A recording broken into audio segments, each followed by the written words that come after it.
ভোটে জিতেই নতুন প্রকল্প মহিলারা কিন্তু এখানে 4200 টাকা পাবে আর পুরুষরা কিন্তু এখানে 3100 টাকা করে পাবে। এটা কিন্তু প্রতি মাসেই পাবে। কীভাবে এখানে আবেদন করবে, প্রকল্পটার নাম কি, সব কিছু এই ভিডিওতে ডিটেলসে আলোচনা করব। সেই জন্য কিন্তু ভিডিওটা কন্টিনিউ দেখতে হবে, কেটে কেটে দেখলে কিন্তু কিছু বোঝা যাবে না। আর হ্যাঁ, আমি কিন্তু প্রতিনিয়ত এরকম আপডেট নিয়ে আসি, থেকে অবশ্যই কিন্তু চ্যানেলটা সাবস্ক্রাইব করে রাখবে। চলো এখন বিস্তারিত আলোচনা করা যাক। দেখতে পাচ্ছ এখানে কি বলা হয়েছে, সুভদ্রা যোজনা ভোটে জিতেই নতুন প্রকল্প মহিলারা পাবে 4200 টাকা, পুরুষরা কত পাবে 3100 টাকা করে প্রতি মাসে পাবে। কারা পাবে, কীভাবে আবেদন করবে, সব কিছু এই ভিডিওতে ডিটেলসে বলে দেবো, স্টেপ বাই স্টেপ বলা হয়েছে। তো চলো বিস্তারিত আলোচনা করে দিচ্ছি এখন। ভোটে জিতেই নতুন প্রকল্পের উদ্বোধন।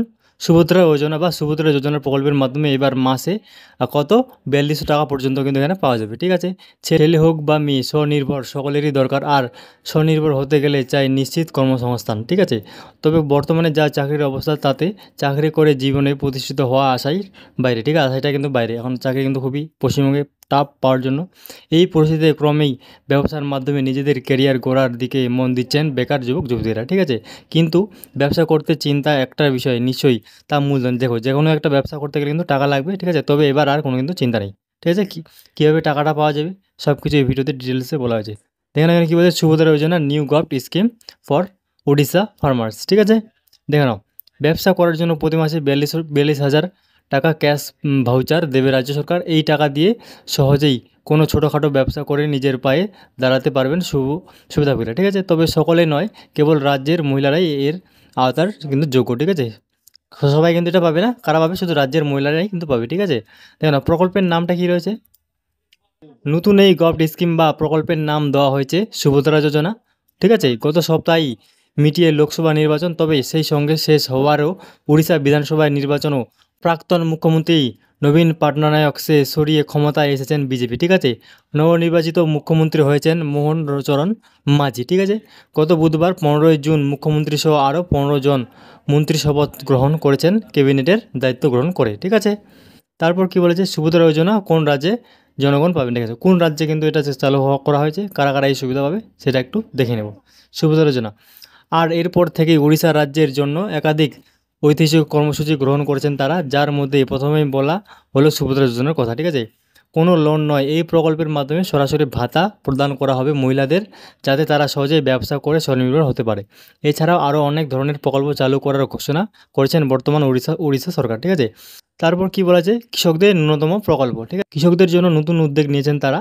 উৎপাদিত ফসলের পরিশ্রমিক হিসেবে কৃষকদের ন্যূনতম সহায়ক মূল্য প্রদান করবে সরকার। ঠিক আছে, নির্বাচনের আগেই হৃষ্টচিত্র প্রকাশ করে উড়িষ্যা বিজেপি ধানের সহায়ক মূল্য বৃদ্ধির ঘোষণা করেছিল। ঠিক আছে, আর সেই মতোই নির্বাচনের পরে কাজ ছাড়ালো তারা। কৃষকদের জন্য চালু করা হলো সমৃদ্ধি সুভদ্রা যোজনা। ঠিক আছে, এর আওতায় ধান চাষের জন্য এখন থেকে 3100 টাকা করে সহায়ক মূল্য লাভ করবেন কৃষকরা রাজ্য সরকারের তরফ থেকে। এই জন্য ইতিমধ্যেই 500 কোটি টাকার ফান্ড বরাদ্দ করা হয়েছে। এই বিষয়ে অতি শীঘ্রই বিজ্ঞপ্তি প্রকাশ করবে বলে জানিয়েছেন মন্ত্রিসভা। ঠিক আছে, আর তারপর 100 দিনের মধ্যেই সুবিধা চালু করা হবে বলে জানিয়ে দিয়েছেন তারা। ঠিক আছে, তারপর কি বলছে দেখে নাও, পুরীর জগন্নাথ মন্দির নিয়ে বড় সিদ্ধান্ত নিয়েছে রাজ্যের বর্তমান বিজেপি সরকার।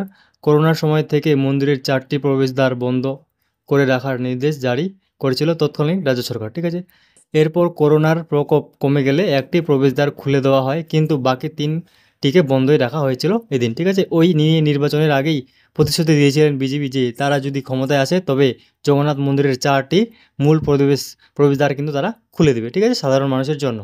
বোঝা গেল, তারপর কী বলেছে দেখে নাও, সুভদ্রা যোজনা অনলাইন অ্যাপ্লাই। দেখো এখানে অনলাইনে কীভাবে আবেদন করবে সে বিষয়ে একটু বলে দিই। আর নির্বাচনে জিতে সেই প্রতিশ্রুতি পূরণ করলেন তারা। মুখ্যমন্ত্রী মোহন চরণ মাঝি জানিয়েছেন, রাজ্যের 4.5 কোটি মানুষের আবেগকে গুরুত্ব দিয়ে আমরা এই সুভদ্রা যোজনা এর সিদ্ধান্ত নিয়েছি। রাজ্যের নির্বাচিত মন্ত্রিসভার সেই মন্দির পরিদর্শনে যাবেন এবং তারপর থেকেই উন্মুক্ত করে দেওয়া হবে সেই প্রবেশদ্বারগুলো। ঠিক আছে, পরিদর্শনে যাবে মুখ্যমন্ত্রী, তারপর কিন্তু সেই দ্বারগুলো খুলে দেওয়া হবে, সেরকম কিন্তু জানিয়েছে। ঠিক আছে, এই প্রকল্পে সব উদ্বোধন হয়েছে, তাই এখনও আবেদন শুরু হয়নি। ঠিক আছে, আবেদনের করার লিঙ্ক এলে আপনাদের কিন্তু আমি জানাবো। ঠিক আছে, আমি পরবর্তীতে আপডেট দিয়ে দিব।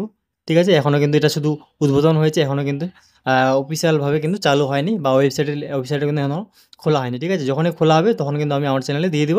তো সেই জন্য কী করতে, অবশ্যই কিন্তু চ্যানেলটা সাবস্ক্রাইব করে রাখবে। আজকে ভিডিও এটুকুই ছিল, ধন্যবাদ।